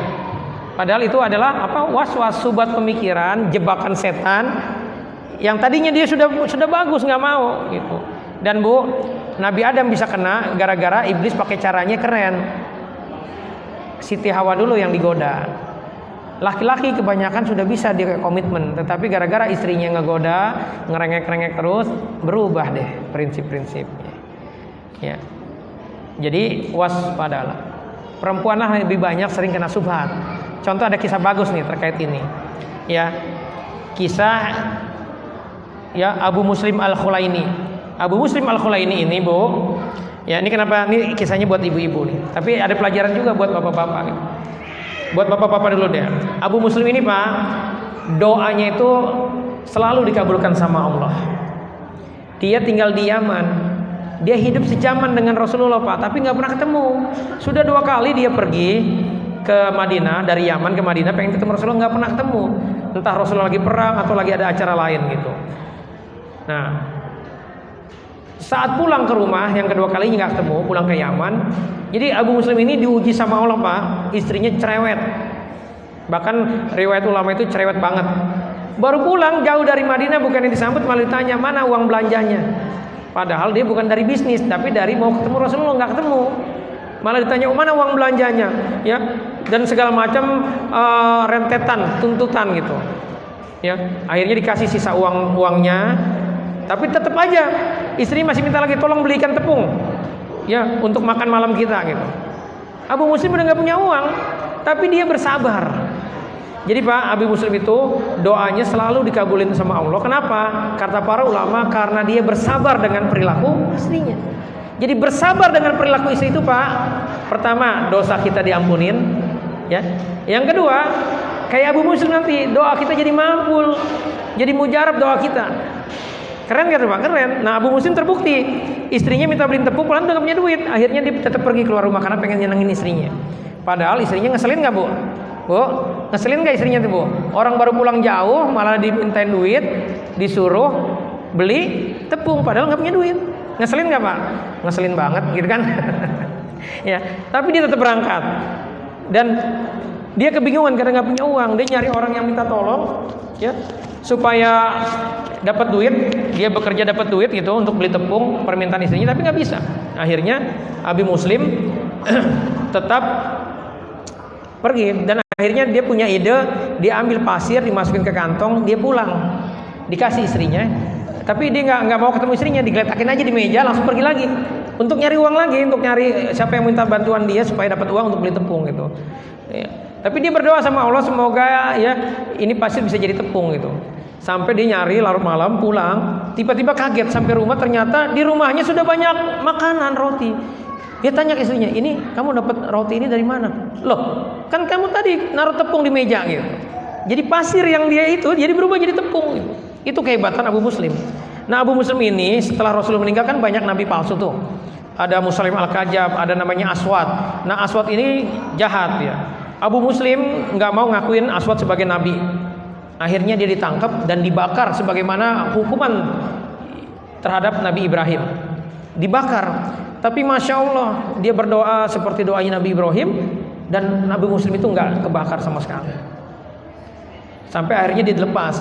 Nah karena inilah akhirnya istrinya sadar bahwa suaminya itu bukan orang biasa. Akhirnya berubah istrinya. Nih Bu, udah komitmen dia akhirnya istrinya untuk, sekarang buat ibu-ibu nih ya, komitmen dia untuk melayani Abu Muslim. Abu Muslim itu hidup sederhana. Hingga masa kekhalifahan Muawiyah, Abu Muslim itu jadi penasehat khalifah, penasehat presiden. Ya, jadi tim khusus presiden Abu Muslim ini. Nah, tetapi Abu Muslim itu orangnya sederhana. Dan istrinya juga bahagia-bahagia aja. Ya, setiap Abu Muslim pulang pasti udah siapin teh, disiapin kue makanan. Hingga satu saat nih Bu, datanglah teman SMA-nya istrinya, teman sekolahnya datang, bilang begini nih hati-hati nih, ini subat Bu, ini zaigun, ya, pastikan seorang istri pengen gitu sekali-kali dibeliin tas baru, gitu kan Bu, pengen sekali-sekali diajak jalan-jalan. Abu Muslim milih hidup sederhana, padahal penasehat presiden. Datang satu saat temannya bilang begini, kamu kok suamimu kan keren, penasihat presiden, penasihat khalifah, kok kamu hidupnya kayak begini, kok kamu mau-mauan sih gitu. Cuman keluar kalimat begitu doang, ya. Cuma kalau kayak gitu, akhirnya malam itu galau dia si istrinya Abu Muslim ini. Padahal dia sudah komitmen bahwa Abu Muslim itu manusia luar biasa, doanya dikabulin sama Allah. Makanya dia setiap hari melayani suaminya. Setiap suami pulang pasti ada teh, ada kue, dan dia tidak tidur sebelum suaminya pulang. Tapi malam itu gara-gara si temannya itu ngomong itu, masuk ke dalam hatinya tuh bisikan-bisikan itu, benar juga ya gitu. Akhirnya dia apa? Nggak mau bikinin teh bawa suaminya, karena gara-gara omongan tadi tuh, karena virus masuk tuh ke dalam hatinya. Nggak mau bikinin teh, akhirnya tidur. Begitu Abu Muslim pulang, kaget dia nggak ada teh. Dilihat di meja nggak ada teh, nggak ada makanan, istrinya udah tidur. Tetapi kan kalau perempuan tidurnya pura-pura kan ketahuan. Dari mana ketahuannya Pak? Kakinya goyang-goyang. Belum tidur gitu kan. Nah, akhirnya Abu Muslim bilang gini, ini pasti ada yang ngerusak istriku, kata Abu Muslim. Lalu dia berdoa, ya Allah, berilah pelajaran, berilah hukuman kepada orang yang merusak istriku. Istrinya langsung bangun, lompat dari tempat tidurnya. Jangan, katanya. Karena dia tahu doa Abu Muslim pasti dikabulin. Dan itu benar terjadi, Bapak Ibu sekalian. Di tempat lain, di tempat teman istrinya Abu Muslim ini, itu ternyata tiba-tiba dia jadi buta. Kaget dia, kenapa tiba-tiba jadi buta? Dia ingat apa? Dia tiba-tiba dapat ilham, wah mungkin gara-gara ucapan saya kepada istrinya Abu Muslim. Karena dia tahu Abu Muslim itu doanya dikabulin. Orang semadinah itu tahu bahwa ya Abu Muslim itu doanya pasti dikabulin. Akhirnya dia segera pergi ke rumah Abu Muslim, menemui, minta dianterin untuk minta maaf pada Abu Muslim. Dan akhirnya Abu Muslim mau memaafkan, ya. Dan akhirnya orang itu bisa melihat lagi. Apa pesannya yang saya mau sampaikan ke ibu-ibu? Bu, hati-hati dengan sosmed, dengan ucapan-ucapan teman-teman kita. Bisa jadi ibu udah semangat nih, udah mau ya hidup hanya jadi ibu rumah tangga, ngurusin anak, tapi tiba-tiba kamu kan S1, kok begini amat sih hidupnya gitu. Akhirnya goncang kita. Atau lebih parah lagi, banyak pasien cuman gara-gara mimpi tiba-tiba pagi-pagi marah sama suaminya. Itu Bu, di dunia ini ada namanya subhat dan zaigun. Apa zaigun? Zaigun itu kecenderungan hati ingin tidak taat kepada Allah. Tiba-tiba bersatu dengan subhat yang diberikan, akhirnya jadilah kita negatif, padahal tadinya kita istiqomah dalam kebaikan. Karena itu Bapak Ibu, sering-seringlah kita doa ini, kata Allah. Apa doanya? Rabbana la tuzigh qulubana, ya Allah, ya Rabb kami, janganlah Engkau jadikan hati kami condong kepada kesesatan. Bu, Pak, nggak ada jaminan kita bisa mati dalam kondisi husnul khotimah. Karena itu perbanyaklah doa ini. Ya, banyak kisah-kisah para sahabat ya yang tadinya beriman sama Rasulullah, begitu Rasulullah meninggal banyak yang berubah keimanannya. Maka mintalah kepada Allah dengan doa ini. Pastikan doa ini sering kita baca Pak. Ya. Minimal pagi dan petang. Kalau bisa setiap habis sholat doanya Rabbana la tuzigh qulubana ba'da idh hadaitana wa hab lana min ladunka rahmah innaka antal wahhab. Ya Allah, ya Rabb kami, janganlah Engkau jadikan hati kami condong kepada kesesatan sesudah Engkau beri petunjuk kepada kami, dan karuniakanlah kepada kami rahmat dari sisimu, karena sesungguhnya Engkaulah Maha Pemberi rahmat. Ya, jadi dihafalin doa ini, sering-sering diucapkan gitu. Ya. Nah, terus juga sering-seringlah kita berdoa ini, ya. Ini khususnya bapak-bapak, Pak. Jangan sampai kita menderita 8 penyakit jiwa ini. Apa saja penyakit jiwanya? Yang pertama adalah kegelisahan, cemas, galau dengan masa depan, terus kesedihan, terus apalagi kelemahan dan sifat malas. Ini bahaya kalau laki-laki malas itu. Apalagi sampai malas kerja, itu bahaya sekali. Karena itu pastikan kita minta sama Allah berlindung ya. Dan kita berlindung dari apa? Dari pelit, bakhil, dari sifat kikir dan pengecut. Ya, ini bapak-bapak pastikan setiap pagi dan petang harus baca doa ini. Dan kita berlindung dari apa? Dari sifat suka ngutang dan dari belenggu atau kesenangan orang lain atau bos kita, Pak. Ya. Jadi pastikan doa ini sering dibaca. Ya, kita baca bareng-bareng ya. Bismillahirrahmanirrahim. Allahumma inna na'udzubika minal hammi wal hazan wa na'udzubika minal ajzi wal kasal wa na'udzubika minal jubni wal bukhl wa na'udzubika min ghalabatid daini wa qahrir rijal. Ya Allah, kami berlindung kepadamu dari kegelisahan, cemas, galau dan kesedihan, dan kami berlindung padamu dari kelemahan dan sifat malas, dan kami berlindung kepadamu dari sifat bakhil, kikir dan pengecut, dan kami berlindung kepadamu dari hutang yang tak mampu ditanggung serta kesewenangan orang lain. Ya, jadi rutin ini dibaca. Ada satu doa lagi yang bagus dibaca ini. Pastikan rutin kita baca supaya kita enggak galau terus dengan takdir. Supaya nafsu ini tidak selalu nuntut kita, ya. Doanya apa? Ya. Dan supaya kalau kita belajar itu kita hanya belajar ilmu-ilmu yang bermanfaat buat akhirat kita. Doanya bismillahirrahmanirrahim. Allahumma inni a'udzubika min ilmin la yanfa wa min qalbi la yakhsha wa min nafsi la tasba wa min da'watin la yustajabu laha. Ya Allah, aku berlindung kepadamu dari ilmu yang tidak bermanfaat, dari hati yang tidak pernah khusyuk, dan dari jiwa yang tidak pernah puas, serta dari doa yang tidak dikabulkan. Rutin dibacain. Ya. Terakhir saya tutup dengan kisah ini. Kisah dua orang yang keren, yang penuh semangat. Yang pertama Khalid bin Walid. Bapak Ibu tahu Khalid bin Walid, panglima perang yang perangnya tidak pernah kalah. Apa ujian dia?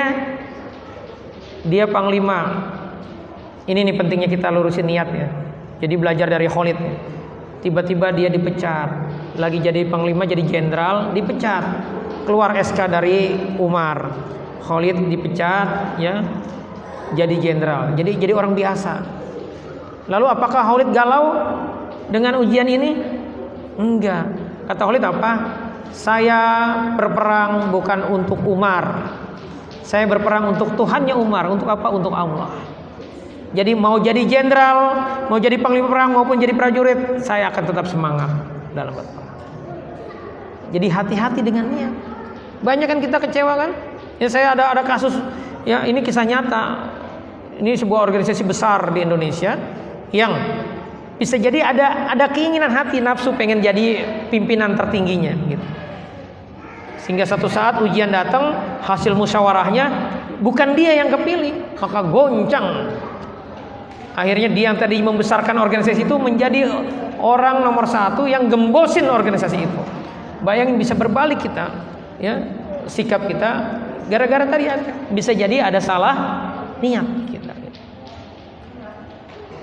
Ya, jadi Khalid ini berkomitmen bahwa sisa hidup dia ingin impakkan untuk berperang. Kenapa dia milih berperang? Karena itu passion dia. Jadi dia hidup sesuai dengan passionnya. Ya, dia jago strategi perang. Sebelum masuk Islam dia jago juga panglima perang. Begitu masuk Islam dia teruskan passionnya itu gitu. Ya. Kisah yang kedua, ini saya persingkat ya. Kisah kedua itu Ikrimah bin Abu Jahal. Ikrimah ini anaknya Abu Jahal. Abu Jahal itu orang yang luar biasa kebenciannya sama Rasulullah. Ikrimah ini sebenarnya orang yang cerdas. Dia temenan sama Khalid, ya, sama Sa'ad bin Abi Waqqas, sama Mus'ab bin Umair. Nah kan tadi Khalid, ya, dan yang lainnya pada masuk Islam. Dia juga sebenarnya ada kecenderungan pengen masuk Islam, tapi dia nggak enak sama bapaknya. Hingga takdir Allah saat perang Badar, Abu Jahal itu kan mati saat perang Badar. Berubah dia di hatinya. Tadinya bencinya karena pengen nyenengin bapaknya terhadap Rasulullah, terhadap umat Islam. Sekarang bencinya kenapa? Pengen balas dendam kepada Rasulullah. Karena bapaknya mati di perang Badar. Maka dia menjadi panglima, salah satu panglima di perang Uhud. Ya. Dan perang-perang berikutnya. Bahkan saat Futuh Mekah, kafir Quraisy sepakat udah kita ngalah aja deh. Ikrimah ini tetap ya menghadang pasukan Rasulullah, akhirnya dia kocar-kacir kalah. Ya, sehingga akhirnya Futuh Mekah. Dan inilah hidayah ini. Istri Ikrimah minta kepada Rasulullah, ya Rasulullah, tolong maafin suamiku. Dia sebenarnya orang baik. Ya. Ya. Akhirnya Rasulullah mau maafin. dan minta kalau Ikrimah mau masuk Islam tolong dilindungi, jangan dibunuh. Akhirnya istrinya menemui Ikrimah yang saat itu sudah kabur, ya, jauh dari Mekah dan Madinah. Akhirnya ditemui sama istrinya, dikasih tahu bahwa Rasulullah sudah memaafkan dia dan akhirnya dia mau pergi menemui Rasulullah untuk masuk Islam. Dan Ikrimah ini punya komitmen, Pak, bahwa mulai hari ini, dulu aku orang yang paling benci sama Islam, maka aku sekarang pendukung utama. Dulu uangku habis untuk berinfak, maka aku sekarang 2 kali lipat berinfak untuk Islam gitu. Sehingga akhirnya piralah dia saat perang Yarmuk. Perang Yarmuk itu pasukan muslim sudah kemungkinan besar kalah. Lalu Ikrimah nekat dia. Ini jadi inspirasi untuk orang-orang zaman sekarang. Jadi pasukan berani mati. Ikrimah bilang, dulu aku adalah penentang Islam. Ini kesempatanku untuk masuk surga, mati syahid. Siapa yang mau ikut sama aku masuk syahid? Akhirnya banyak sahabat ikut, sehingga pasukan itu udah pasti. Kata Khalid, kalau bahasa kita nih Pak kira-kira, gila lu, udah pasti mati. Khalid, dulu aku jahat, aku ingin mati syahid untuk menebus dosa-dosaku yang dulu aku jahat. Karena Ikrimah ini yang paling sadis kalau nyiksa umat Islam. Orang-orang muslim saat itu disiksa sama dia paling sadis gitu. Karena dia menyimpan dendam, ya. Nah, maka dijadikan momentum perang Yarmuk itu dia jadi pasukan berani mati untuk menjebol pertahanan musuh. Dan takdir Allah dia mati dengan puluhan panah di tubuhnya. Tetapi ini menjadi inspirasi buat kita. Kalau udah yakin dengan janji Allah surga, apapun akan dilakukan. Yang penting dasarnya jelas, ada ilmunya. Jadi semoga ini bisa menjadi inspirasi. Bapak Ibu silakan cari detail ceritanya tentang Khalid, ceritakan tentang Ikrimah, ceritakan kepada anak kita supaya dia dapat sebuah tokoh yang itu menginspirasi sehingga dia semangat dalam menjalani hubungan. Ceritakan kenapa Ikrimah begitu semangat, karena yakin dengan janji Allah. Begitu juga Khalid bin Walid, kenapa begitu semangat dia perang? Dia nggak kecewa, padahal dia selama ini sukses, nggak pernah gagal dalam mimpin perang, menang terus. Tetapi tiba-tiba dipecat sama Umar. Kenapa dia nggak goncang, nggak kecewa, tetap berperang? Karena keikhlasannya. Dia beramal karena Allah, bukan karena ingin didecak kagumi sebagai panglima gitu. Tapi semoga ini bisa menjadi inspirasi, ya.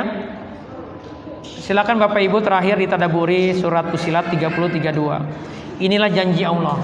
Orang-orang kata Allah yang tadi dibacakan sama Ustaz Aib, innalladzina qalu rabbuna Allahu tsumma istaqamu tatanazzalu alaihimul malaikatu alla takhafu wa la tahzanu wa absiru bil jannati allati kuntum tu'adun. Sesungguhnya orang-orang yang mengatakan Rabb kami, Tuhan kami adalah Allah, lalu dia istiqomah meneguhkan, jadi tetap dalam ketaatan apapun kondisinya, apapun takdirnya dia nggak sedih, tetap dia taat, tetap dia ngaji, ya nggak mudi, maka akan ada malaikat-malaikat yang jadi backingnya. Jadi masya Allah. Lalu malaikat itu akan berkata, janganlah kamu takut, khawatir, ya jangan takut, janganlah bersedih hati. Artinya kalau kita sudah yakin sama Allah, mengucapkan Allah adalah Rabb kita, inna solati wa nusuki wa mahyaya wa mamati lillahi rabbil alamin, dan kita istiqomah apapun takdirnya, maka kita akan tenang hidupnya, enggak lagi khawatir dengan masa depan. Kenapa enggak khawatir? Karena yakin sama janji Allah. Enggak lagi sedih, enggak dendam, enggak nyimpan dendam. Kenapa? Karena kalau kita maafin itu, lupakan itu penggugur dosa kita. Karena kita sadar diri bahwa kita banyak dosanya. Dan cara Allah menghapus dosa kita adalah dengan kita dikasih ujian. Jadi dia tidak takut dengan masa depan, dia tidak akan menyimpan kesedihan lagi. Dilupain semua masa lalunya, enggak dibawa terus dalam kehidupannya gitu. Ya, dan bergembiralah dengan surga yang telah Allah janjikan kepadamu. Dan Allah bilang begini, nahnu auliya'ukum fil hayatid dunya wa fil akhirah. Jadi kamilah pelindung-pelindungmu dalam kehidupan di dunia maupun nanti di akhirat. Jadi keren orang-orang yang istiqomah itu, masya Allah. Ya. Jadi Bapak Ibu pastikanlah kita istiqomah dalam kehidupan ini, dan saya doakan semoga kita ya adalah orang-orang yang senantiasa komitmen dengan janji kita di setiap sholat kita. Inna sholati wa nusuki wa mahyaya, sesungguhnya sholatku, hidupku, matiku lillahi rabbil alamin, semuanya karena Allah. Ya, Ya semoga kita dimudahkan dan semoga kita diwafatkan dalam kondisi husnul khotimah. Tapi mungkin itu yang bisa saya sampaikan ya. Saya mohon maaf jika banyak kekurangannya. Semoga bermanfaat dan semoga menjadi inspirasi buat